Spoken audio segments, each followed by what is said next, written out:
Welcome to the Tech Show. I'm Stacy Rush, and this week we're looking at what our experts say about the newly released Apple HomePod. Plus, we have what's next for our space race. All that and more coming up on the Tech Show.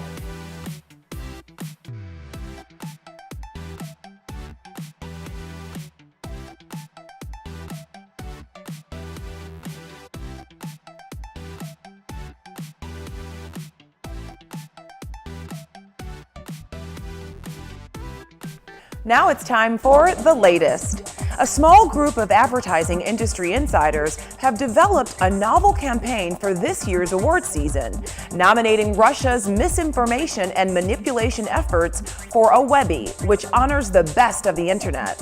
Working with a team of volunteers, the advertising professionals make a compelling case for Russia's work as a masterpiece of marketing, calling attention to the blatant manipulation of the system to disseminate Russian propaganda and misinformation.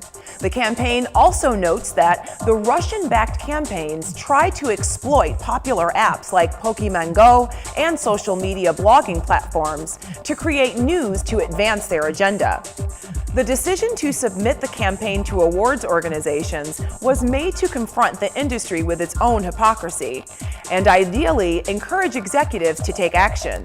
My hope is that of all the powerful people sitting in that room, at least a few of them go, "What am I doing to make sure that nothing like this ever happens again?" one of the participants told The New Yorker. SpaceX made history when it launched the Falcon Heavy, the most powerful rocket to date, on February 6th of this year. And the cherry on top was the payload. Elon Musk's personal Tesla Roadster, complete with astronaut mannequin and David Bowie soundtrack. But what does it mean in practical terms? The next launch of the Falcon Heavy won't be for another 3 to 6 months, according to SpaceX CEO Elon Musk. The cadence for Falcon Heavy flights depends on two things, Musk said: the rate at which the company can produce the center section of the rocket and customer demand. We aren't sure what the demand will be, but according to Musk, Falcon Heavy can launch things to Pluto and beyond nonstop. Last fall, Musk announced updated plans for the Big Falcon rocket, a giant booster rocket with a large spaceship that sits on top. It's meant to shuttle hundreds of humans to the moon or Mars, but was also suggested by Musk as a way to pull off quick flights around our own planet. So, how do you think this new era of space exploration will affect your life? How do you want it to? The SpaceX affecting my life. That's another topic I'm not super knowledgeable on, so I don't want to try and act like I have a super specific opinion when I'm not knowledgeable about it. It would affect my life dramatically because my passion is to travel everywhere. Especially when I die, I hope I can travel like the eons and just go everywhere, So in my lifetime, if I can go out space, that would be amazing, Flight attendant to SpaceX, not sure how much. If there was ever a way to be a flight attendant to space. Well, if I die, I hope to get sent off into space like they do in Star Trek. Have my funeral like they do in Star Trek. Seeing that launch was inspiring. I do want us to get back into the space race. We won't know what we'll find out until we go. Coming up, tax season is around the corner. We'll be back in 30 seconds. Over 70 years of experience in heart and aviation, the members of the Association of Flight Attendants know the realities of the aircraft cabin better than anyone. We don't just serve drinks, we save lives. We don't just negotiate contracts, we move major policy issues like the smoking ban, no knives on planes, clean water, and safe food on board. The air we breathe matters, and we stop the spraying of poisonous pesticides. The Association of Flight Attendants. Stronger together, better together. 2018 has certainly brought changes to the tax landscape. However, some things seem to stay the same. According to a new survey of 3,000 Americans commissioned by H&R Block, 82% of respondents say they wish the tax preparation process was easier. H&R Block's Meg Sutton is here to share tax tips and options for those who want an easier and more efficient way to file their taxes. Hello, Meg. Hello. What advice do you have for individuals who still need to file their taxes? So don't panic. You still have plenty of time to file. But what you want to do right now is get organized. Take all of your tax documents that you will need and put them all in a folder or all in one place.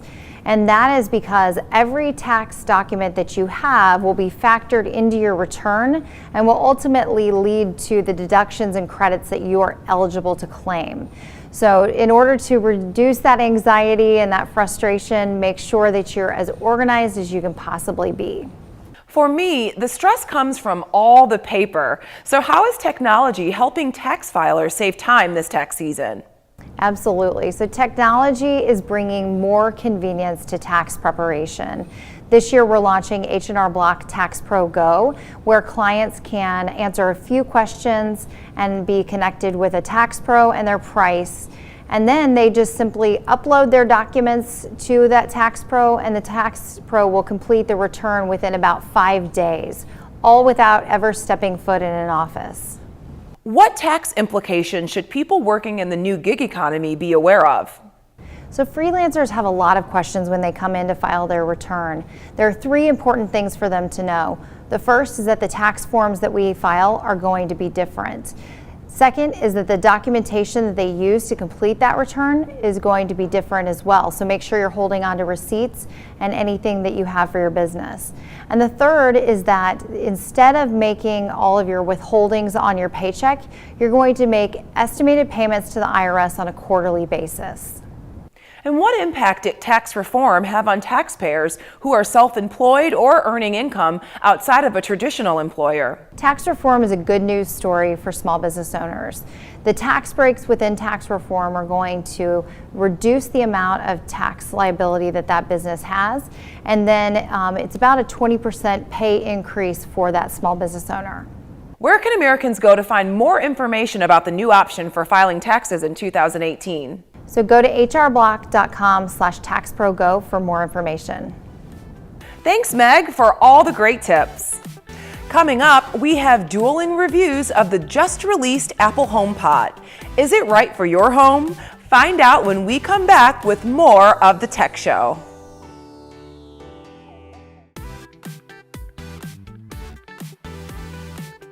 The much anticipated Apple HomePod was released into the wild this month, and the reviews are all over the board.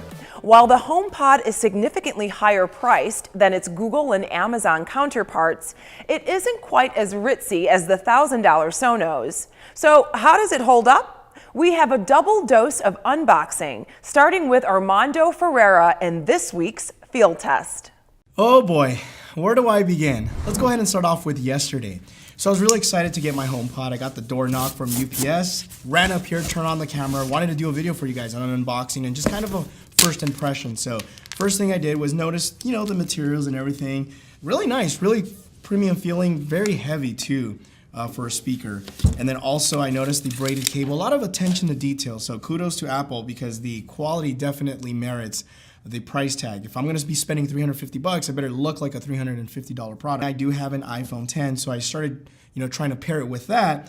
And this has the W1 chip, similar to the Apple AirPods, which you just basically put your iPhone next to the HomePod and it'll automatically, sync to each other. So I did that. Didn't work. I got a little white screen. So I tried an iPad, tried multiple iPads. I have 2 iPads and an iPad Pro. None of those worked either.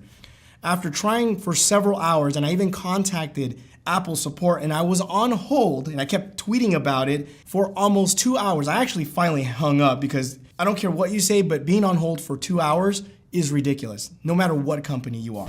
So we're closing in about 2 hours, 1 hour and 51 minutes. I already have the low battery warning. Of course, I can charge it. I'm at my house, so it's not a big deal. But obviously, I've been on the phone for almost 2 hours, which is quite obviously ridiculous. I finally got it up and running and, started playing music. And I'm going to tell you, from a sound perspective, it sounds really good. And I would expect that for the price point.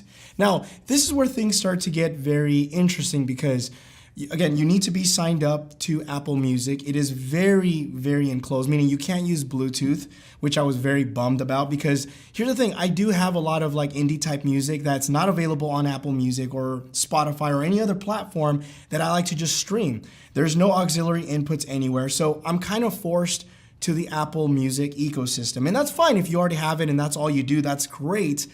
But just keep that in mind that you can't do any Bluetooth. Sometimes I like to listen to podcasts on YouTube. So for example, with my Google Home, what I do is I cast YouTube video and I'm able to listen to it. So that's something also that you're not able to do. Apple Music is somewhat restricted. It's not better than, Spotify or even Google Music, I think, because a lot of the copyrighted stuff or just, little things don't work very well. Like, let me give you an example. Hey Siri, play Sorry for Party Rockin'. Got it. Here's the album, Sorry for Party Rocking, deluxe version by... Oops.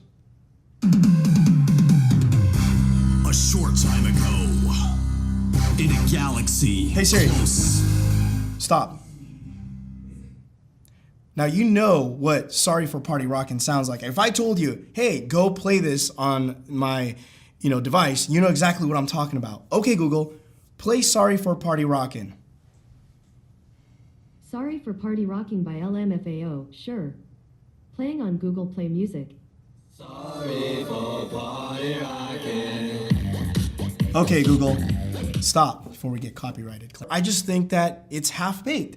I don't understand why they would do that. So being able to only use, the Apple Music on this is a huge shame. Now, yes, you can use AirPlay to, send it over here. And I get it, AirPlay 2 is just right around the corner in a couple of months.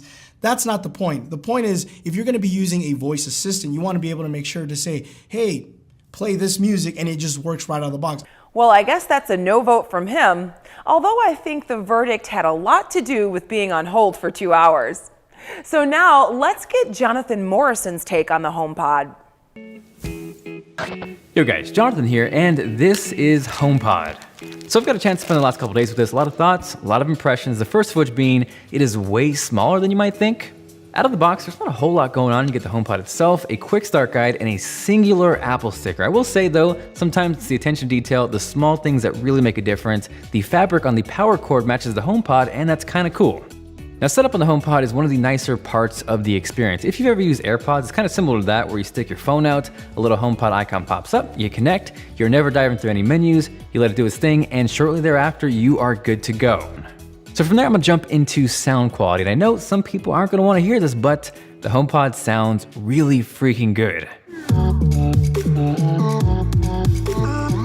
For me, what stands out is not only the amount of low end, but the quality of low end that comes out of HomePod. When you hear how much bass comes out of a speaker this size, that by itself is really surprising. But what's more impressive is no matter how loud you turn this up, and believe me, it gets really loud, it still doesn't break up or distort. Not only can you AirPlay from Spotify, which I'll do now,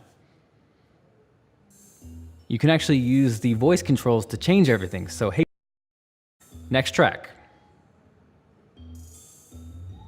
So far, testing out HomePod with HomeKit has worked extremely well. Behind me, I have a couple of Philips Hue lights and then a non-Philips light bulb right there. And what I love about it is the ability to control things individually or all together. Now beyond that, what's kind of cool is the ability to group things together and create scenes. So imagine you walk into your kitchen, you say, hey Siri, good morning. That turns on your lights, opens your blinds, starts your coffee. That is all possible. So to give an example of what a scene looks like, I paired these two Philips lights with this non-smart lamp here that's going through a smart outlet, and I've created the scene called Put Out the Fire. Put out the fire. Now it's also worth mentioning that if you don't have AirPlay 2, you don't have multi-room control. So if you wanted to have different HomePods in different rooms throughout your house, you gotta wait till AirPlay 2 comes out for them to talk to each other. Aside from that, those are my initial impressions on HomePod. It's got a surprisingly great sound, it's loud, there's a ton of low end, it works great with HomeKit. There are definitely some really important features that are missing upon launch, but overall, if you pick one up, I think you will dig this. So now that you've heard both sides, we want to hear from you. Are you in the market for a home assistant? Do you already have the HomePod? Tweet us your thoughts using hashtag #TechItOut. Coming up, we look at a way to downscale our tech and save hundreds a year. But can we bear to do it? The Tech Show will be right back.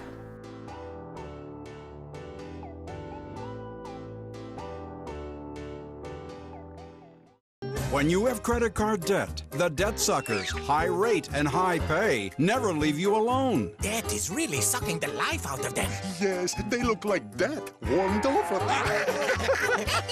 He's picking up the phone, probably calling his uncle to borrow money. Thank you for calling Consolidated Credit. Oh no, not Consolidated Credit. With one call, they can lower their credit card rates And consolidate their bills into one low payment. They'll pay off their debt in no time. Put down the phone. Put down the phone. Order a pizza. With extra red sauce. That Consolidated Credit makes it too quick and easy to get rid of us. Thanks to Consolidated Credit, there can be life after death. Call Consolidated Credit now and get your life back. Because debt sucks. Call 800-481-7981. 800-481-7981. That's 800-481-7981. Call now. Instead of searching for hours and spending too much, Trivago makes it easy to find the ideal hotel for the best price. Just go to Trivago.com, type in where you want to go, and with 2 clicks, select your check-in, your checkout dates, and search. You can then easily compare all the hotels that meet your search criteria and find the room that is ideal for you. That's how you can be sure that you'll find the ideal hotel at the best price with Trivago.com. Hotel Trivago. This is important news for women who were administered chemotherapy intravenously for breast cancer and then suffered permanent hair loss. Some women administered the breast cancer chemotherapy drug Taxotere have suffered from permanent hair loss on scalp, eyebrows, and eyelashes. If you suffered permanent hair loss after chemotherapy for breast cancer, call the law offices of Davis & Crump right now to find out if you are eligible for a cash award and medical expenses. Call now. Operators are standing by.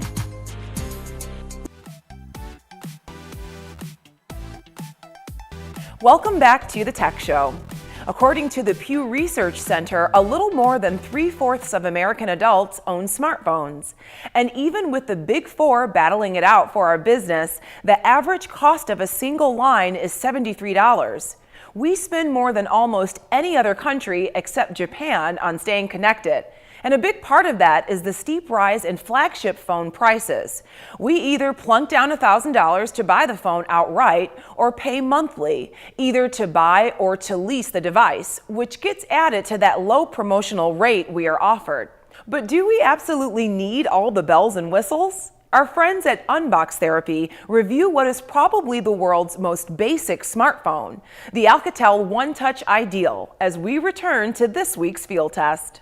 So I spent a lot of time looking at the high-profile, expensive smartphones that are out there. You know, you get the iPhone 10, you got the Galaxy stuff. In my pocket right now is the Pixel 2 XL. A significant investment to purchase any one of those. In reality, not everyone has the capability, at least not immediately, to go out and buy one of those. I wanted to seek out the most inexpensive smartphone on all of Amazon. Now, I had a couple of rules. It couldn't be used, it couldn't be from a third-party seller. Pick a phone that was available via Amazon Prime. It had to have LTE, which this one does here. It had to be a smartphone, and presumably it would be running Android, as this one is. I paid $49.99 for this one. It's the Alcatel One Touch Ideal. Judging from the appearance here on the box, it's got some old-school Android on there. Functional, I'm sure, but some old-school Android. 4G LTE capable, as I said. 5-megapixel rear camera, 2-megapixel front camera. 1.1 gigahertz quad-core processor. Android version is 5.1. We're taking a few steps back in time there. And this is the important part, the various bands which are supported for both WCDMA and GSM, 850, 900, 1800, 1900. Most people in North America can pop any SIM card into this thing and it's gonna work. And it's $49. Jump inside and see what we're working with at this price point. A micro SD card slot, a little bit of versatility, also a headphone jack. Couple of features that your flagship might not have. How about that? Micro USB on the bottom, no need for symmetry at all. They just, where do we need to put it? We'll put it off to the side, no big deal. No glass back, no wireless charging, battery out of the box. Oh my goodness, this screen is so dim. Not the quickest so far on the keyboard. Look at the difference here. Also, I'm trying to connect to Wi-Fi and they're telling me it can take up to 2 minutes. There's a zoom, but there's no tap to focus by default. I mean, that's not a good picture. You could watch YouTube, you could live. Sheesh. 49, I gotta keep reminding you, 49, I paid 49 for this. So you may be tempted to scoff at this, but think about it. This is 1/20th the price of the latest iPhone. It's slightly slower than the top-level Android phones, but not 20 times slower. And you would potentially save hundreds of dollars a year. Or if you break or lose your $1,000 investment and aren't eligible for an upgrade yet, this is something that could fill the breach. HAL, short for Hybrid Assistive Limb, is the world's first advanced robotic treatment device shown to improve a patient's ability to walk. HAL has been used in Japan, Germany, and other countries, and is now available for the first time ever in the United States at the Brooks Cybernick Treatment Center in Jacksonville, Florida. Joining us today is Dr. Geneva Tenuzzi, Medical Director of the Brooks Cybernick Treatment Center, and Derek, a patient of Brooks Cybernick Treatment Center using HAL. Hello.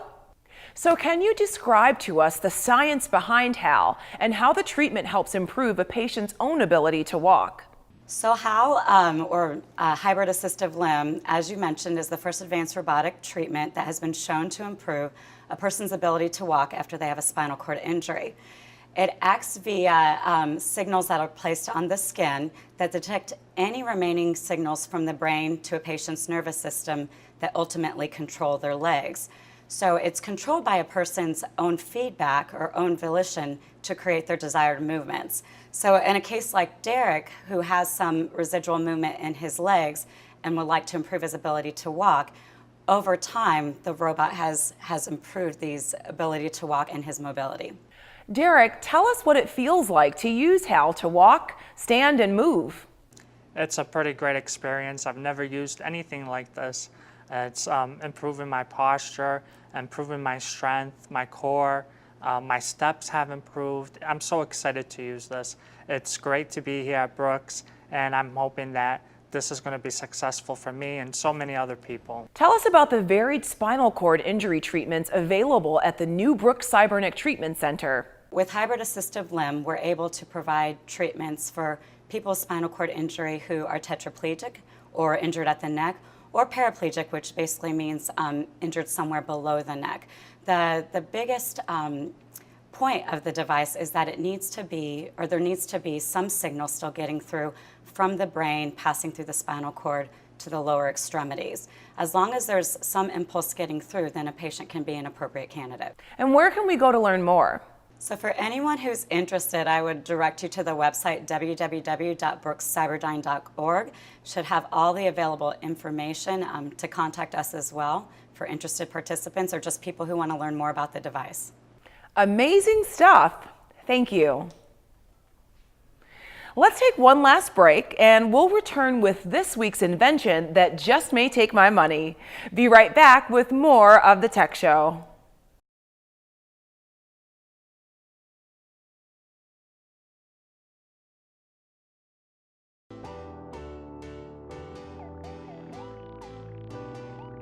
Now it's time for Take My Money, where this week we look at the Superbook, which claims to turn your Android into a computer.